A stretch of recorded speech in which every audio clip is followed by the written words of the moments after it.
We're so glad that you are with us today. I'm Shay Rozzi with Fox 23 News, and it's time to introduce our next speaker. Miss Deborah Love Bradshaw. She's the president of her own company, Level Up to More, and she's going to talk to us about reclaiming your resilience. Deborah's experience growing up, living and teaching in the culturally rich environment of Southeast Asia have given her a unique perspective on diversity and inclusion and networking. Her cross-cultural childhood and adult years have allowed her a unique perspective on what it takes to foster successful communication, collaboration, and interaction. As a speaker, trainer, and consultant, Deborah provides unique insight on successful strategies to create effective teamwork, interactive community, and improved understanding across multiple groups. Deborah has over 25 years experience as a speaker and presenter at national conventions, mid-level training seminars, and strategic small groups. Her interactive, engaging, and memorable sessions provide implementable strategies to improve the goals of the organization, as well as to promote personal growth and development. So all of you at home, join me as we welcome Deborah Love Bradshaw. Yay, I see that clapping in front of the laptop. Woo! Good morning. Thank you so much for having me here today. This is a little bit different experience than what I'm used to, because normally when I'm speaking, I get to play off the audience and read their interactions. I also teach body language, and so I'm really into watching whether I'm connecting with the audience and whether I'm not. And today I can't see you guys, so please bear with me as I learn this new technology of presenting virtually, which I'm sure a lot of us are struggling with. You know, when I first came to this decade, oh, now they put people up there for me, thank you. When we first came to this decade, I thought, oh, I'm so excited. Like many of you, I probably planned all of the things I was going to do this year and all of the exciting things that were going to happen as a result of this year, because it was 2020, the year of new vision. And as I progressed and as we went through, things began to happen. First, my son became ill. I have a 29-year-old son with Down syndrome who is one of the most amazing people in the world, and you're going to hear more about that in just a minute. And then while we were in the hospital, we had the pandemic. They had told us we would be there another week, and all of a sudden they came in one day and said, we're sending you home this afternoon. I'm like, okay, did he suddenly get better? But no, things had shifted. And I know that things have shifted for all of us. And it can be so difficult to have a sudden shift when you don't know where to grab hold. Quite frankly, I fell into a pit. I was dealing with my son's health challenges. I was dealing with all of the things that were going on, and I really did not know where I was going to pivot from here. But I had some background. So 30 years ago, I was having an ultrasound, and that ultrasound was supposed to be somewhat routine, and instead they saw what they called a double bubble. And that double bubble is an indicator of Down syndrome. In fact, at least 40% of the people who have that have Down syndrome.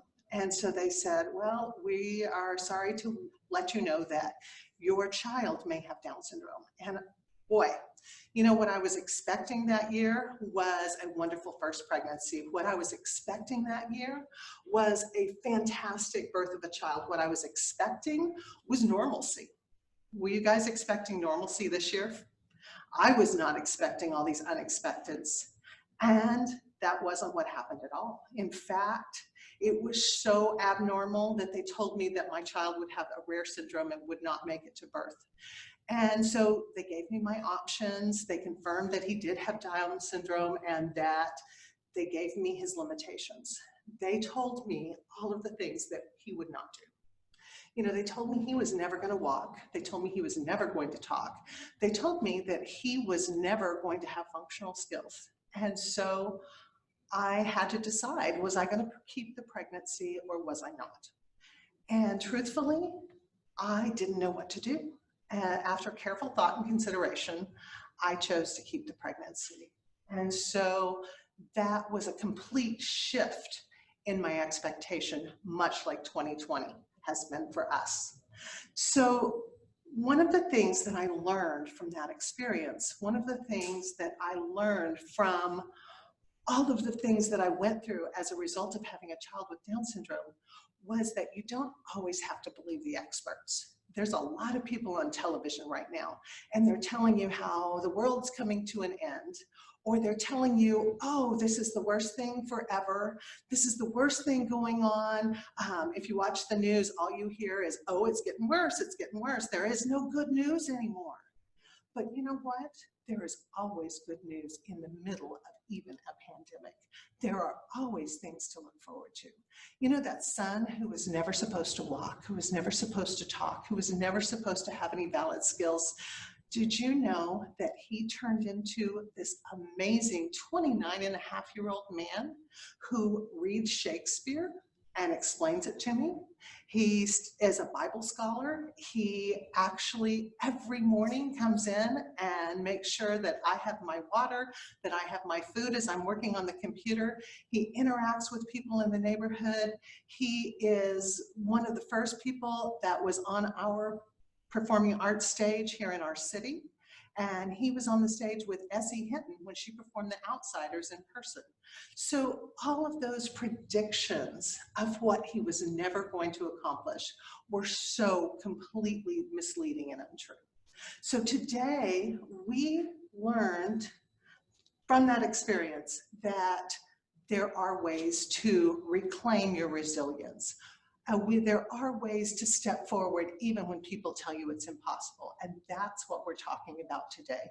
Today I want to give you some practical tips on how we can step forward. So my situation is not unique. Each of one of you have had something that you have overcome.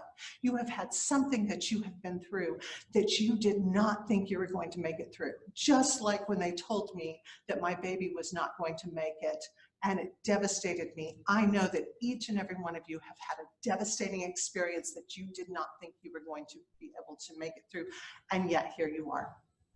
And yet look at what you've overcome. And yet look at the things that you have done as a result. So my first tip for reclaiming your resilience is to make a list. Remember your triumphs. Make a list of all of the things that you have been through that you didn't think you were going to overcome. Maybe it was a job loss and you thought, this is totally and completely devastating and I have no idea how I'm going to make it through, and then you got a better job. Maybe it was a divorce and you thought, I am never going to find love again, but then you found the love of your life. Maybe it was an illness that you thought was going to be the end, but instead that illness taught you to appreciate each breath and each moment. You know, there are triumphs in each and every one of our lives.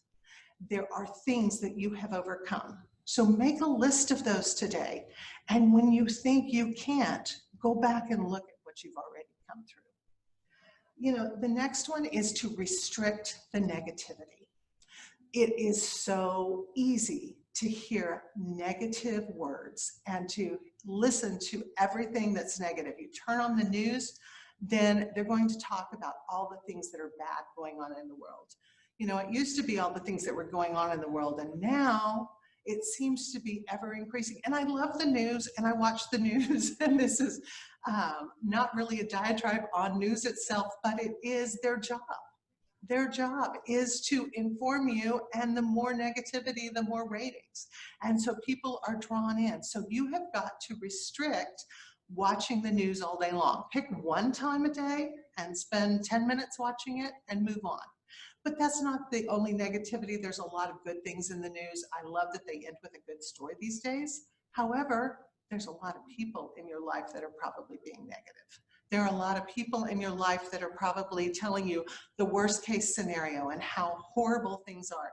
That doesn't mean you're not supposed to associate with them, but you do have to restrict your time with them, and you do have to restrict how much you allow them to impact you. You know, there is a proverb that says, guard your heart, from everything that you do flows from it. And if you allow people to continually pour in the negative, if you continue to pour poison into a pitcher, then you are going to have poison to drink. So you have to restrict the negativity. The next thing is to reclaim and accept your vulnerability. So in other words, let somebody know. That doesn't mean you're supposed to tell everyone, because there are some people that you really shouldn't tell, because if you tell them, have you ever had one of those people say, well, that'll never happen? That's been told to me 1,000,005 times in my son's life. That'll never happen. So you have to find people that will listen to you and will encourage you. Find certain people, find a handful of people that you can talk to and say, I'm really struggling today. I don't know what to do. I really need some encouragement. I'm really sad. And be vulnerable with those handful of people that will say, oh, I know how you feel. Let me hear what's going on in your life. Those are the kind of people that you can be vulnerable with. The next thing is to reframe your vision. You know, sometimes when we are looking at the world, it's really easy to focus on all the things that are going wrong. It's really easy to see the problems. It's really easy to see the job loss. It's really easy to see the change in our environment. Well, I used to get to hang out with my friends, but I don't anymore.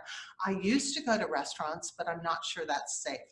I used to be able to go to services or to go to classes or to go to all those places, and now I don't have that opportunity anymore. However, just like there are two sides to a coin, there are two situations for each, there are two sides to each situation. And that means that just as there are things that you don't like, there are also things that you do.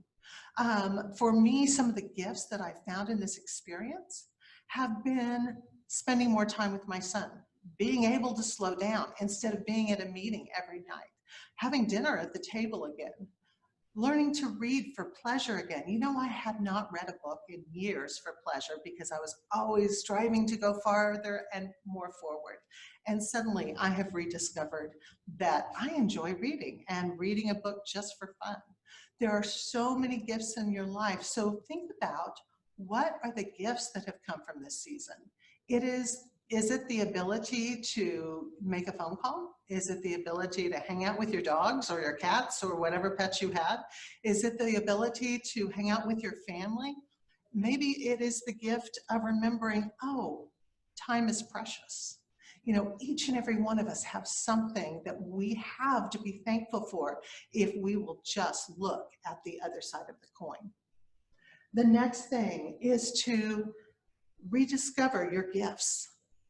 You know, there are so many times that we walk into life and we're so focused on what we have been doing. We're so focused on where we have been going that we find that we forget about the other parts of our life.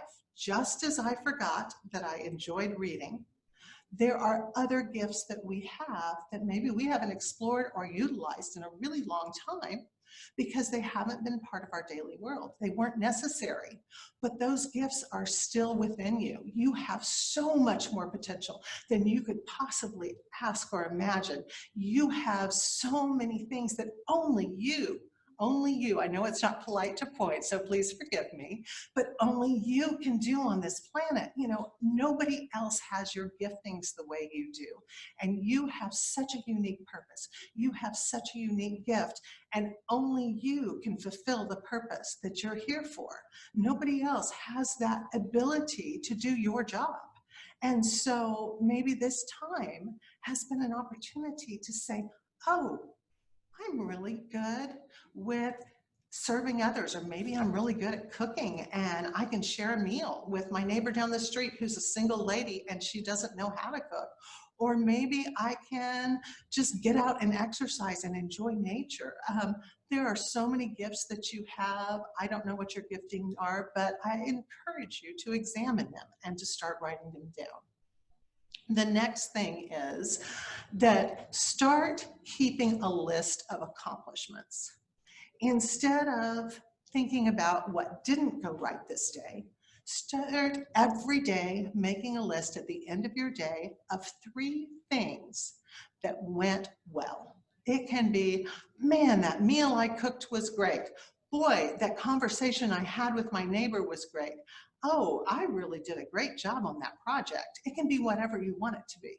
but make a list of 3 things, and I promise you can find 3 things if you want to, that you can say, I accomplished today. And then find 1 thing that you say, okay, I want to learn this, do this, improve upon this, or I learned a lesson from this. So every day, 1 thing, what's your learning experience? That's a good way to frame it. What is the 1 thing that you learned today? Whether it's something that you need to work on, whether it's something that you want to correct, whether it's something that you want to encourage. What was my 1 lesson today? Next, make a gratitude list. Honestly, I make a gratitude list in the morning and in the evening. Why? Because how I frame my situation, how I frame my day matters. If I start with good expectations, if I start with affirming my day, if I start with listening to something positive instead of something negative, if I start with the things that I have to be grateful for, then it changes my entire focus and it changes my entire day. I start out the day much happier. I start out the day much more encouraged. I start out the day with much more resilience than if I had began without doing those things. So the gratitude, I list 10 things in the morning minimum and 10 things at night minimum, because I grew up in Southeast Asia, as you heard in my bio. And I remember people who didn't have shoes on their feet, who didn't have running water, who didn't have air conditioning, who didn't have anything but 1 set of clothes. And I have so much to be grateful for, and I would bet that you do too. It doesn't matter what you're going through. You have something to be grateful for. Maybe it was that you have someone to give you a hug. Maybe it was that someone said a kind word. Maybe it was somebody smiled at you. It can be anything, but make sure you make those lists of gratitude. And then renew your mind, body, soul, and spirit. So how do you do that? Exercise. You know, our bodies and our brains are connected. If we forever, I teach body language, as I said a moment ago, and if we are in a position that is permanently closed or downtrodden or depressed, our brain likes to look for patterns. And so it says, oh, she's depressed. Okay, let's increase those hormones that are depressed. Let's send more cortisol, which is our stress hormone. Let's go forward. I think they're coming to tell me I'm running out of time. How many minutes do I have left? 5, thank you. Yes, I can get on a roll here, but I promise I'm coming to an end. So make sure that you're using body posture of the emotion that you want to feel. So if you want to feel happy and you want to feel upbeat, then if you stand up straight, if you stand up, as my son says, like a superhero, then you are going to start bringing those endorphins and those chemicals into your brain. And so you are feeling much more positive, so that you are feeling better. If you want to learn more about that, look on Amy Cuddy, Cuddy's research. You can find a lot more about that. I do day-long presentations on that. Don't have time to go into it today. But do something. So how do I do that? I exercise, I walk, I love to dance in my living room. I sing in the shower. I do things that encourage me to be inspired. So you can too. And then my last tip for now is to refuel your life with positivity. So find inspirational content. I do a video that you can find on my Facebook, on my YouTube channel, on my social media, that will give you some encouragement. There are a million sources out there. I love podcasts.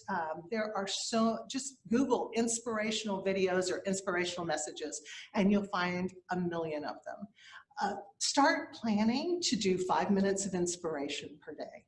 Start planning that you will put positive content into your mind, that you'll read a good book, that you will do something to step forward.